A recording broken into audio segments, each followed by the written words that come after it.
آدم خور چیتا شکار کی ایک لرزہ خیز مہم کا احوال، قدم قدم پر حیرت اور تجسس سے بھرپور واقعات۔ اب جو کہانی آپ کے پیش خدمت ہے، اس کا عنوان ہے آدم خور چیتا، یعنی آدم کے تعاقب میں۔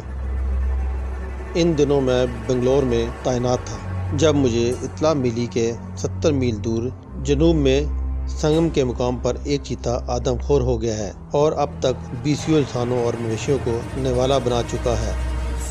چند دنوں اس چیتے نے اپنی وارداتوں کا آغاز کیا۔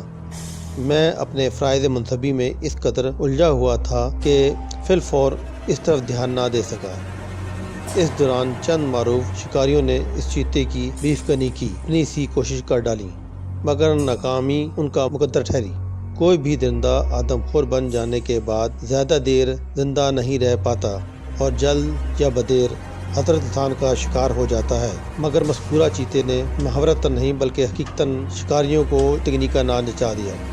آدم خور کی وارداتوں کے قصے سن سن کر میں تنگ آ گیا۔ بالآخر میں نے محکمے کو طویل المیعاد چھٹی کی درخواست دی اور راجو کی ہمراہ چیتے کی تلاش میں نکل کھڑا ہوا۔ اگرچہ میں اپنی شکاری زندگی میں کئی مردم آزار درندوں کو موت سے ہمکنار کر چکا تھا، مگر یہ تسلیم کرنے میں مجھے آر نہیں کہ سنگم کے علاقے سے اپنی وارداتوں کا آغاز کرنے والا چیتا کسی اور ہی مٹی کا بنا ہوا تھا۔ اس نے جس انداز میں اپنا بچاؤ کیا اور انسانوں کو ہلاک کرنے کے ساتھ ساتھ میرے تعاقب میں لگا رہا، اس سے یہ ظاہر ہوتا ہے کہ اس کی حساسیت عام چیتوں کے مقابلے میں کچھ زیادہ تیز تھی۔ عام چیتے کی فطرت ہے کہ وہ کسی منصوبے کے تحت انسان یا جانور پر حملہ نہیں کرتا، مگر وہ چیتا اپنے شکار پر حملہ کرنے سے قبل نہ صرف باقاعدہ منصوبہ باندھتا بلکہ پیش آنے والے واقعات کا اندازہ کر کے اپنی حفاظت کا بندوبست بھی کر لیتا ہے۔ اسی وجہ سے وہ شکاریوں سے محفوظ چلا آ رہا تھا۔ میں اکثر یہ سوچ کر حیران ہو جاتا کہ اس میں یہ نادر حس آخر کیوں بیدار ہوئی۔ جیسے ہی میں نے اسے مخصوص انداز میں اس کی تلاش کا آغاز کیا، ایسے انکشافات